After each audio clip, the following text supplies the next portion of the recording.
कि केवल एक पत्रकार नहीं, बस्तर के उन तमाम पत्रकारों से, पूरे न केवल छत्तीसगढ़ के पत्रकारों को बल्कि पूरे देश के पत्रकारों को ये सीखने की जरूरत है और समझने की जरूरत है कि उनका संघर्ष, उनका जो त्याग होता है, उनकी जो कुर्बानी होती है, वो जाया ना जाए। सर, ये नौबत क्या लगता है, ये नौबत क्यों? उन्हें बुलाया गया तो उनके बीच में जाहिर तौर पर बातचीत हुई होगी। शुरुआती दौर में कोई बातचीत करने के लिए ही बुलाया गया होगा। हो सकता है कि पहले प्लानिंग की गई होगी या फिर उनको इस तरह की वारदात को अंजाम देना है। लेकिन बातचीत करने के बाद उन पर कुल्हाड़ी से वार किया गया। तकरीबन 2.5 इंच उनके सिर पर जो है गड्ढे के निशान बताए जा रहे हैं। उनके आप देखेंगे कि 100 की जो तस्वीर आई है उसमें चेहरा आप देख नहीं पाए। जानते हैं कि मुकेश चंद्रकार एक बहुत ही साहसी पत्रकार थे, जाबाज पत्रकार थे। वो पत्रकार जो नक्सलियों के चंगुल से जवानों को छुड़ा कर लेकर आए थे, वो पत्रकार।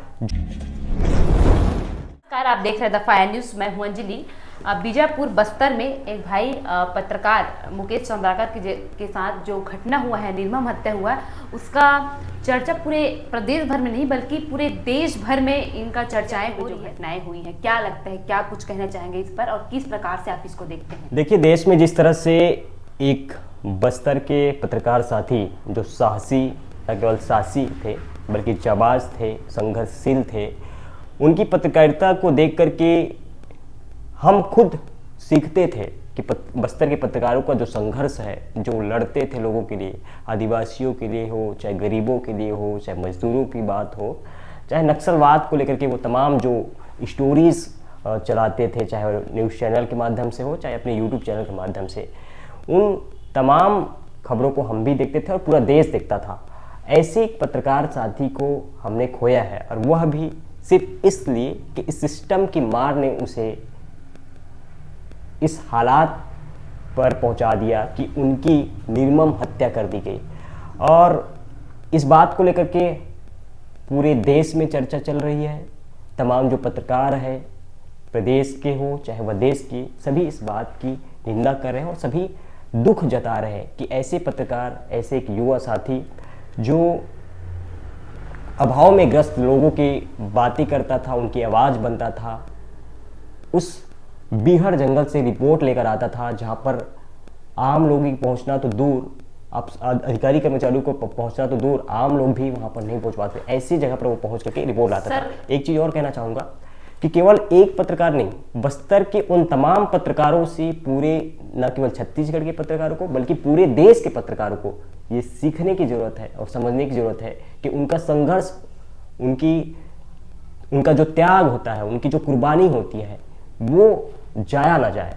जिस तरह से उन्होंने भ्रष्टाचार की खबरें उजागर करने की जो बातें आई सड़क को लेकर के, सुरेंद्र चंद्राकर नामक जो ठेकेदार है, वहाँ का बड़ा ठेकेदार कहते हैं उसे, उन्होंने तकरीबन 120 करोड़ की सड़क पर जो भ्रष्टाचार किया, उस खबर को उजागर करने के बाद उनके साथ जो घटना हुई बेहद दिल दहला देने वाली घटना है और झकझोर देने वाली घटना है।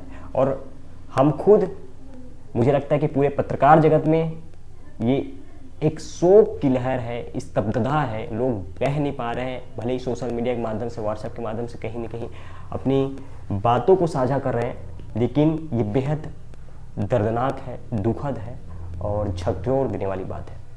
सर, ये नौबत क्या लगता है, ये नौबत क्यों आई होगी?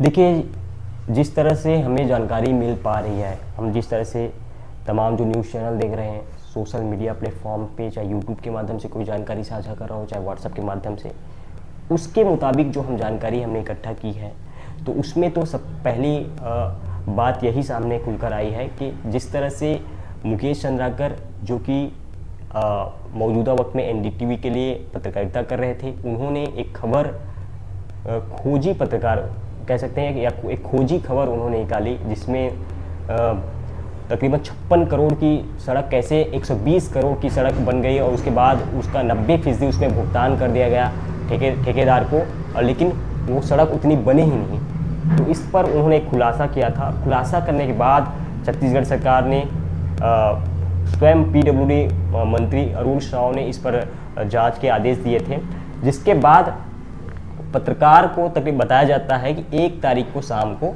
उन्हें कॉल आता है किसी का, और बताया जा रहा है कि वो ठेकेदार के भाई है रितेश चंद्राकर। उनका कॉल आता है, वो अपने बाड़ा जहाँ पर जिस सेप्टिक टैंक पे उनकी लाश जो 100 मिली है वहाँ पर उन्हें बुलाते हैं। उनके बीच में कोई बातचीत होती होगी, और क्या बातचीत हो सकती है, जाहिर तौर पर ये कहा जा सकता है कि खबर को लेकर ही कोई बातचीत हुई होगी कि खबर क्यों प्रकाशित किए तो कैसे, या कोई और बात हुई होगी। और उसी के बाद से वो जो खबर उन्होंने दिखाया था वो कहीं न कहीं टारगेट में आ गया था, और टारगेट में आने के बाद उनकी इतनी निर्मम हत्या, इतनी नृशंस हत्या करके, वो भी सेप्टिक टैंक जैसे टैंक में डालना, उन्हें उसमें 100 को डुबाना, या कह सकते हैं ऊपर से उसे चुनवा देना, ये सोचने में भी बहुत ज़्यादा अजीब सा लगता है, बहुत तकलीफ देह है, सोचने में भी तकलीफ देह है और शर्मनाक भी है। ठेकेदार एक कोई व्यक्ति, और एक एंगल और इसमें देख सकते हैं कि एक ही चंद्राकर, मुकेश चंद्राकर भी चंद्राकर ही समाज से आते हैं, और वो जो ठेकेदार थे वो भी एक ही समाज की, एक ही स्थान पर काम करने वाले, बस कार्यशैली अलग अलग थी, लेकिन कहीं न कहीं एक स्थान पर होने के बाद भी इतनी ज़्यादा वैमनस्यता या नफरत की जो भावना पैदा होना, ये कह सकते हैं कि एक दुष्टता का प्रमाण है। अच्छा सर, ये जानकारी भी मिली थी कि पहले उनको मतलब मारा गया है, उसके बाद सेप्टिक टैंक में डाला गया है। हाँ बिल्कुल, क्योंकि जब उन्हें बुलाया गया तो उनके बीच में जाहिर तौर पर बातचीत हुई होगी। शुरुआती दौर में कोई बातचीत करने के लिए ही बुलाया गया होगा, हो सकता है कि पहले प्लानिंग की गई होगी, या फिर उनको बुला करके उनके साथ इस तरह की वारदात को अंजाम देना है। लेकिन बातचीत करने के बाद उन पर कुल्हाड़ी से वार किया गया, तकरीबन 2.5 इंच उनके सिर पर जो है गड्ढे के निशान बताए जा रहे हैं। उनके आप देखेंगे कि 100 की जो तस्वीर आई है उसमें चेहरा आप देख नहीं पाएंगे, इस तरह से उनकी शक्ल उसमें दिखाई दे रही है 100 में। तो इतनी निर्मम हत्या करके उनको फिर सेप्टिक टैंक में उनको उनकी हत्या को छुपाने के नज़र से कहीं न कहीं उसको टैंक में डाला गया। ये समझ सकते हैं कि किस तरह से उनके साथ उस समय क्या बीता होगा, उस समय जब उनके ऊपर पहला वार किया गया होगा, या फिर उन्हें एहसास हो गया होगा कि अब मेरे साथ कुछ तो होने वाला है। तो उस वक्त उस पत्रकार के मन में क्या आया होगा, और ये कह सकते हैं क्या ये पूरी दुनिया जानती है, देश जानता है, छत्तीसगढ़ जानता है, और वहाँ के बस पत्रकार जानते हैं कि मुकेश चंद्राकर एक बहुत ही साहसी पत्रकार थे, जाबाज पत्रकार थे।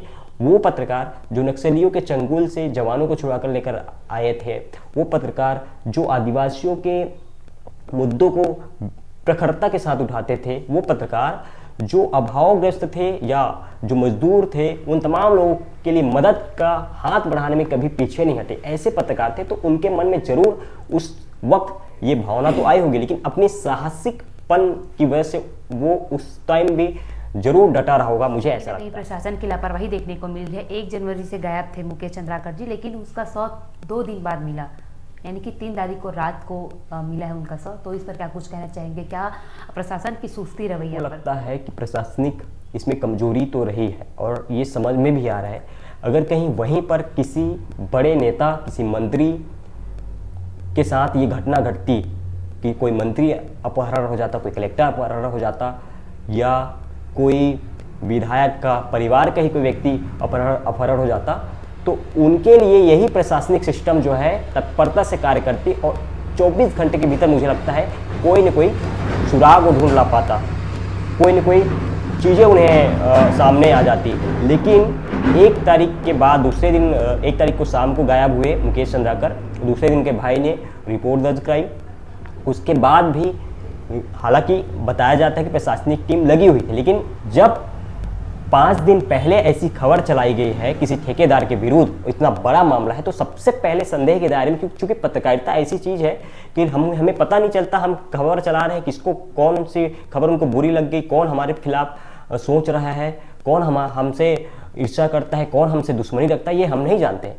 ठीक वैसे ही पत्रकार के साथ जब ऐसी घटना हुई, जब पत्रकार ने ऐसा खुलासा किया, तो सबसे पहले संदेह के दायरे में वो ठेकेदार था। उनके घर में जाना चाहिए था, उनको पता करना चाहिए, उनसे पूछताछ करनी चाहिए थे, उनको हिरासत में लेकर पूछताछ करनी, कड़ाई से पूछताछ करनी चाहिए थे। लेकिन ये चीज़ पहले नहीं की गई, पहले ढूंढा गया, इधर उधर बताया भी। तो ये भी जा रहा है कि पुलिस ने गुमराह करने की भी कोशिश की, और जिस सेप्टिक टैंक में मुकेश चंद्राकर का शव मिला, उसको भी खुदवाने के लिए मुकेश के बड़े भाई योगेश चंद्राकर ने ही उस स्थान पर पहुंचकर उसको खुलवाने की बात कही। तब जाकर पुलिस ने या प्रशासनिक टीम ने उसे तोड़ा खोला और उनका शक बिल्कुल सही निकला कि उनके भाई की इस तरह के हालात में उनका शव मिलना, ये एक बड़ा भाई या उस परिवार का व्यक्ति ही उस पीड़ा को, उस दर्द को समझ सकता है। हम बस अपने जुबान से कह सकते हैं, उनकी भावनाओं को समझ सकते हैं। अच्छा, छत्तीसगढ़ के डिप्टी सीएम अरुण साव जी ने और मुख्यमंत्री जी ने भी ट्वीट करके लिखा है,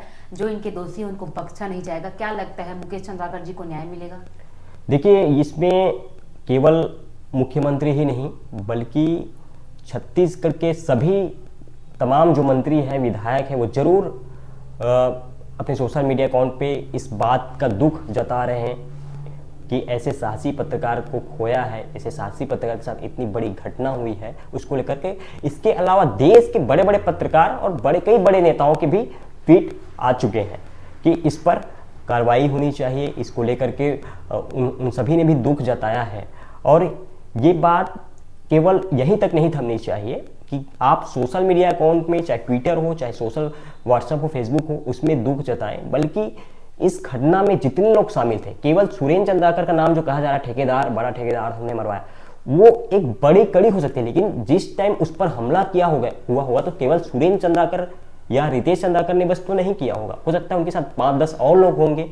उन 5-10 लोगों के बारे में जांच की जाए और उन्हें जल्द से जल्द पकड़ा जाए। और पकड़ने के बाद जिस तरह के आक्रोश पत्रकारों में है, पत्रकार चाहते हैं कि उनके साथ भी इस तरह की घटना हो। हालांकि हमारे देश में जो कानून है वो ऐसी इजाजत तो नहीं देगी, लेकिन लोगों के मन में जो आक्रोश है कि उनके घर में बुलडोजर चले, उनकी संपत्ति कुर्क हो, उनका जो जितने टेंडर उन्हें मिले हैं वो सभी टेंडर रद्द किया जाए, ऐसे तमाम जो मांगे हैं उन मांगों को भी सरकार को पूरी करनी चाहिए। आज कवर्धा में भी वरिष्ठ पत्रकारों के द्वारा शोक व्यक्त किया गया है, क्या कुछ कहना चाहेंगे?